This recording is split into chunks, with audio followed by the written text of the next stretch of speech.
வணக்க மக்களே, சற்று முன் வெளியான முக்கியமான அறிவிப்பு. ரேஷன் கார்டுகள் வைத்திருக்கக்கூடிய அனைவரும் தங்களுடைய தேவைக்கேற்ப ரேஷன் கார்டுகளை அரிசி அட்டையாகவோ சர்க்கரை அட்டையாகவோ அல்லது அனைத்து பொருட்களை பெறும் வகையான ரேஷன் அட்டையாகவோ மாற்றிக்கொள்ளலாம் அப்படிங்கிற அறிவிப்பை தமிழ்நாடு அரசு வெளியிட்டிருக்காங்க. எந்தெந்த ரேஷன் கார்டுகளுக்கு என்னென்ன பொருட்கள் கிடைக்கும், ரேஷன் கார்டு வகையை மாற்றுவதற்கு என்ன செய்யணும் அப்படிங்கிற கூடுதலான தகவல்களை எல்லாம் தெரிஞ்சுக்க இந்த வீடியோவை ஸ்கிப் பண்ணாமல் கடைசி வரைக்கும் பாருங்க.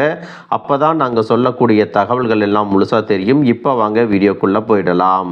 மக்களே, இந்த ரேஷன் கார்டு வகையை மாற்றிக்கொள்ளலாம் அப்படிங்கிறது தொடர்பாக அமைச்சர் சக்கரபாணி முக்கியமான அறிவிப்பை சொல்லியிருக்காங்க. அது என்ன அப்படின்னா, தமிழ்நாட்டில் ரேஷன் கார்டு வைத்திருப்பவர்களுக்கு ஒரு முக்கிய அறிவிப்பு வெளியாகி இருக்கிறது. பொதுமக்கள் தங்களுடைய ரேஷன் கார்டு வகையை மாற்றிக்கொள்ளலாம் அப்படின்னு சொல்லியிருக்காங்க. தமிழ்நாட்டை பொறுத்தவரை மொத்தம் 2,20,00,000க்கும் அதிகமான குடும்ப அட்டைகள் புழக்கத்தில் இருக்கின்றன. எல்லோருக்கும் ஒரே வகையான ரேஷன் கார்டுகள் இல்லை, மொத்தம் 5 வகையான ரேஷன் கார்டுகள் கொடுக்கப்படுகின்றன. முதலாவதா பார்த்தீங்கன்னா PHH அப்படின்னு சொல்லக்கூடிய முன்னுரிமை குடும்ப அட்டை. இந்த அட்டைக்கு பார்த்தீங்கன்னா அனைத்து பொருட்களும் கொடுக்கப்படும். இரண்டாவதா பார்த்தீங்கன்னா AAY அப்படின்னு சொல்லக்கூடிய அந்தியோதயா அன்ன யோஜனா கார்டு.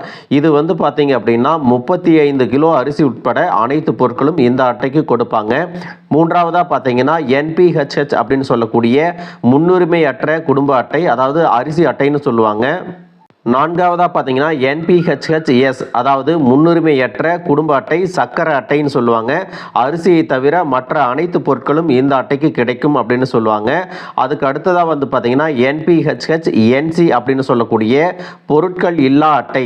இந்த அட்டைக்கு எந்தவித பொருட்களும் வழங்கப்படாது. இந்த ரேஷன் கார்டுகள் எல்லாம் எப்படி கொடுக்குறாங்க அப்படின்னு பார்த்தீங்கன்னா, பொதுமக்களின் பொருளாதார தகுதியிற்கேற்ப ஒவ்வொருவருக்கும் தனித்தனியாக கொடுக்கப்பட்டு வருகிறது. அதே நேரத்தில் பார்த்தீங்கன்னா, இதில் எந்த வகை ரேஷன் கார்டு பெற்றிருந்தாலும் பொதுமக்கள் சரியான ஆவணங்களை கொடுத்து தங்களுடைய ரேஷன் கார்டு வகையை மாற்றிக்கொள்ளலாம் அப்படின்னு சொல்லியிருக்காங்க.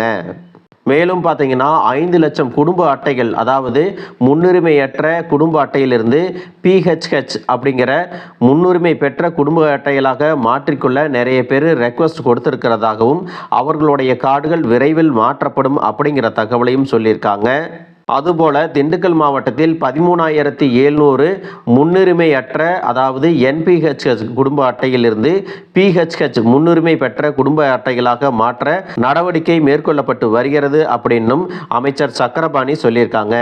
எனவே தமிழ்நாட்டில் இருக்கக்கூடிய பொதுமக்கள் உங்களுடைய குடும்ப அட்டையை முன்னுரிமை அற்ற கார்டிலிருந்து முன்னுரிமை பெற்ற ரேஷன் கார்டுகளாகவோ அல்லது AAY கார்டுகளாகவோ அல்லது சர்க்கரை கார்டுகளாகவோ நீங்க மாற்றிக்கொள்ள விரும்பினால் உங்களது பகுதியில் நடக்கக்கூடிய உங்களுடன் ஸ்டாலின் முகாமில் விண்ணப்பித்து ரேஷன் கார்டு வகையை மாற்றிக்கொள்ளலாம் அப்படின்னு சொல்லியிருக்காங்க. மக்களே, இதில் கவனிக்க வேண்டிய முக்கியமான விஷயம் என்ன அப்படின்னு பார்த்தீங்கன்னா, தகுதியுள்ளவர்கள் தங்களுடைய ரேஷன் கார்டுகளை மாற்ற விரும்பினால் மாற்றிக்கொள்ளலாம். அதற்கு சரியான ஆவணங்களை நீங்க கொடுக்கணும் அப்படின்னு சொல்லியிருக்காங்க. இது தொடர்பாக கொடுக்கக்கூடிய உங்களுடைய விண்ணப்பங்கள் உடனடியாக பரிசீலிக்கப்பட்டு அரசு அதிகாரிகளால் ஒரே நாளில் கூட ஒப்புதல் கொடுக்கவும் வாய்ப்பு இருக்கிறது அப்படின்னு சொல்லியிருக்காங்க. எனவே மக்களே, யாருக்கெல்லாம் ரேஷன் கார்டு வகையை மாற்றணும் அப்படின்னு நினைக்கிறீங்களோ அவங்க எல்லாம் தகுந்த ஆவணங்களோடு நீங்க விண்ணப்பிச்சீங்கன்னா உங்களுடைய ரேஷன் கார்டு வகையை மாற்றிக்கொள்ளலாம். உங்களுக்கு தேவையான பொருட்களையும் பெற்றுக்கொள்ளலாம் அப்படிங்கிற மகிழ்ச்சியான அறிவிப்பை சொல்லியிருக்காங்க. மக்களே, இந்த வீடியோ உங்களுக்கு ரொம்பவே பயனுள்ளதாக இருந்திருக்கும் அப்படின்னு நினைக்கிறேன். இது போன்ற அரசு அறிவிக்கிற அனைத்து உண்மை அப்டேட்களையும் தெரிஞ்சுக்க நம்ம சேனலை சப்ஸ்கிரைப் பண்ணுங்க. வீடியோ பிடிச்சிருந்தா ஒரு லைக் பட்டனையும் தட்டி விட்டுருங்க. தேங்க்யூ ஃபார் வாட்சிங்.